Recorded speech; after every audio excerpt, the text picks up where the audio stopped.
for the next opponent. Let me ask you. Okay, I think I'm gonna tell you this right now. Maybe somebody can record me on this one. As somebody who's watched a lot of tournament VODs, there are several other tournaments in the East Coast that don't have the viewership as, say, per Xanadu or anything else major in that way, but they still have really good attendance and really good players. And I think SoCal is in a really interesting spot where, even though we don't have the viewership, which is an unfortunate thing, what matters is honestly the attendance, because that's what really helps. I've seen a lot of like Codename Bears, I've seen a lot of Xenosagas, I've seen a lot of Odyssey Smashes. Sure, they only got 50 viewers, they only got 10, but honestly, the attendance is there, but also the players are there. And I think that's what's kind of happening to SoCal. It may not have the viewership as it once did, but it still got the attendance. Yeah. And I think that's what really matters. Yeah, I mean, if you look at any of our locals, you'll look and you'll see some of the best talent of their character, some of the best talent in their world coming out to their locals. And I think it's something that's so crucial to a scene, not only having a lot of people watching, but having a lot of great talent so that when we fight each other, we go out of state and we look really good. And speaking of someone that's one of the talents in SoCal, we're getting Razo on stream versus MattyIce, pulling the bomb immediately in very Razo fashion. Well, Razo's one of those players, like you said, one of the great talents out there. MattyIce, this is actually really funny, in case you guys are wondering. The tag MattyIce is actually synonymous with various players. So if you've seen the tag before, you've probably seen it on several other people. But what a read here, just stopping Razo immediately on the recovery. This is interesting for Razo to be in terms of spot, because he's used to playing a player like Syro. He's actually in this region, so we'll see how MattyIce plays the character. Like I said, after the matchups are considered, there's also another thing too. Players, you may be used to fighting Syro's, his Roy, but are you used to MattyIce's Roy? That's the question. And I think it's very crucial for Razo. I talked to him a little bit at a Festival of Fights about his kind of neutral understanding with Peach, and he knows that Peach doesn't have the, just straight up movement speed, but he's really good at bursting into people's ranges. And we saw there, as soon as MattyIce gave him just that much room to, execute a float, he's able to close the distance, cause a big combo, and able to take the stock. Yeah, the crowd was popping out for MattyIce for just 1 second here, but Razo lets everybody know, I'm the one with Legacy here. Yeah. I've got my time. Speaking of Legacy, Razo was one of those players after Slayers, the former best IE Peach, former best SoCal Peach. Yeah. It was Razo who took that spot from Slayers as the best SoCal Peach. And you can see why. He's not afraid to actually be able to burst in, but also use a lot of Peach's neutral tools. You can see it there, immediately coming in with his corner carry, all the way almost across the stage. It was just one turn. That was some of the skills that we saw Slayers being able to execute so well. And Razo demonstrates his time, his ability, his skill, and his reads over MattyIce, and understanding Roy's terrible recovery. It's very, very interesting to watch when Razo's in the corner. It seems like a spot of being uncomfortable, but he's really like, I'm dead in the corner right on the ledge. I'm going to pull a turnip because I know that I'm comfortable in my space, and if you come in it, you're going to take 40% to a bunch of turnips. It's also the risk-reward factor that Razo has to evaluate too as well. In this scenario, look at the reward and look at the risk that MattyIce took for that direction air dodge. If Razo had been more ready, he would have been able to punish that, but we're going to see a quick jab forward right here.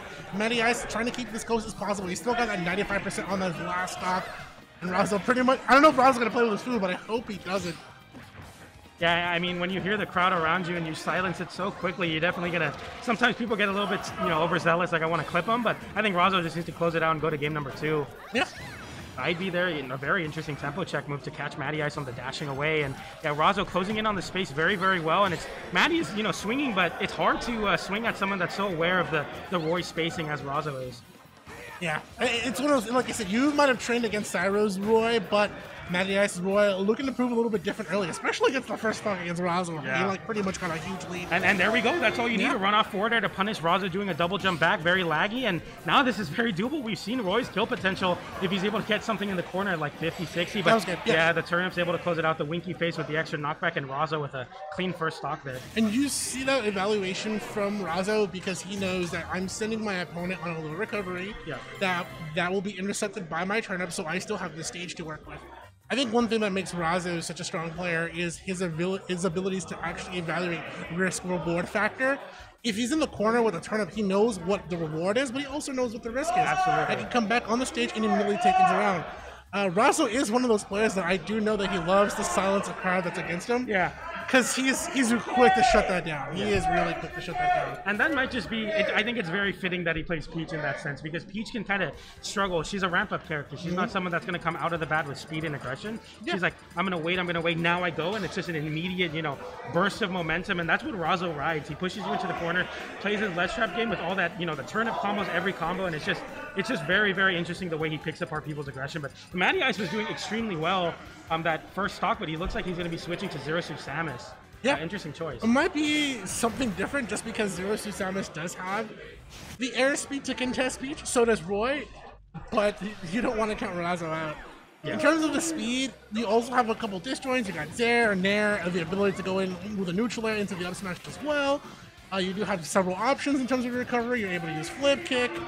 But, you know, Razo is one of those players that he's been training a long time, and look at the way that he's just able to put 50% already on MattyIce. I feel like it's just damage disparity at this point, where MattyIce is required to win a couple more neutral interactions. But speaking of winning neutral interactions, that Nair flip kick was able to punish Razo for being in disadvantage, and that might be why he's playing this ZSS, because you can kind of punish people for holding in the corner a little bit more with ZSS. You just gave Razo the power on Matty. And it's not even just you, it's the crowd. Like, the crowd was like, yo, let's go, Matty, and then Razo's like, no. Down tilt. Let me remind you who is the king of the IE, all right? Let me tell you why this character has his crown. MattyIce with the tempo check up on that down air there. Razo getting caught up in it, but that down tilt trade is going to be a big percent combo. I've never seen a raw back air there or a flow cancel back air there. Razo, extremely explosive. That's one thing that I've been, Razo and I have been hanging out a little bit on with Nito on Tuesdays, and Razo has been talking to me how he's looking to incorporate more flow cancel things. That was something that Slayers was so immaculate at, was those flow cancel combos, and Razo was looking to see how valuable that is to turn things around. What a good pressure tool. Tosses the turnip upward, that gives MattyIce the selection. How am I going to recover when I get out on the stage? What am I facing?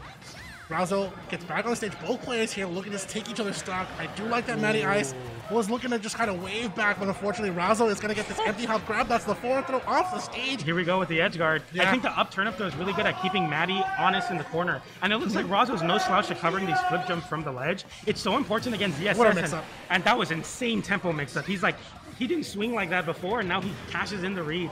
Yeah, well, I'm a broken record here, man. Yeah. It's option coverage. Yeah. Do you want to roll? Fine, roll, but you know that my down smash covers that. Know that my potential turnip will cover that. Razo looks for situations. He's like a chess player. He wants to make sure he covers your king, your knight, your pawn, anywhere. But there it goes. That's their backer is going to be really crucial. I feel like MattyIce, when he plays in that range where those disjoints reign supreme, in the spacing, it's looking a lot better. But Razo on the chase down here. So that was good on Razo too. Even though we saw him in the air with no aerials, that was a good check from Razo to see, okay, Matty, I'm going to follow your recovery. This is really scary, though. I feel like, ZSS just needs to rack on a little percent. The phantom hitbox coming out, not able to hit and falling out of the forward smash. Razo looking pretty calm and composed, but he knows the stage control is a really big factor here. He's looking to now look at where MattyIce is going to recover, and I like that Razo opts to hold center stage versus taking the edge guard. Look at how much of the stage he still has to work with just by sending center stage.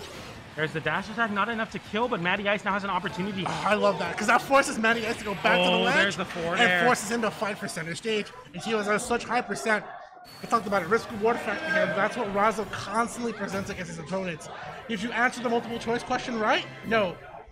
So then you fail. You fail, exactly. And it was very interesting the way it completely mixed up his game plan later on in the stocks. He was dying at the ledge because he was playing too much at the ledge, and then he was like, okay, I'm going to hold center now. I'm going to hit you, maybe not over center in the corner, just hold center. If you want to go back to the platform, go ahead. I'll give it to you. But as soon as you jump in my space, I'm going to forward air you, I'm going to hit you back off stage and rinse and repeat. Yeah, at the very core of Smash is the fundamentals of how the game is actually built up to be played. The way that we interpret Smash is a pseudo-fighting platformer. Yeah. Right? It's like a fighting game, but it's a platformer. But the way that the core mechanics and design of the game is it's a tug-of-war. It's a fight to stay on the stage. Yep. And I think that's something that Razo demonstrated so well in that matchup. Yes, my opponent hits me. Yes, my opponent takes me on 5%. But I have to also understand that I do take the stage control is one thing that also factors into it. That's what we saw from Razo. There's a lot of stage control, a lot of stage dominance, a lot of understanding of how do I get my opponent to feel pressure even when I'm not on the stage, even when I am on the stage. That's something that Razo is like watching me. It's kind of funny too because me and Razo both came on the scene at the same time. Yeah. So I've seen Razo from the very, very beginning, like struggling, learning to get a peach combo to the where he is at now. Yeah. So good stuff from Razo all the way, taking MattyIce. I know that he was super happy to just shut down a player like that. Yeah.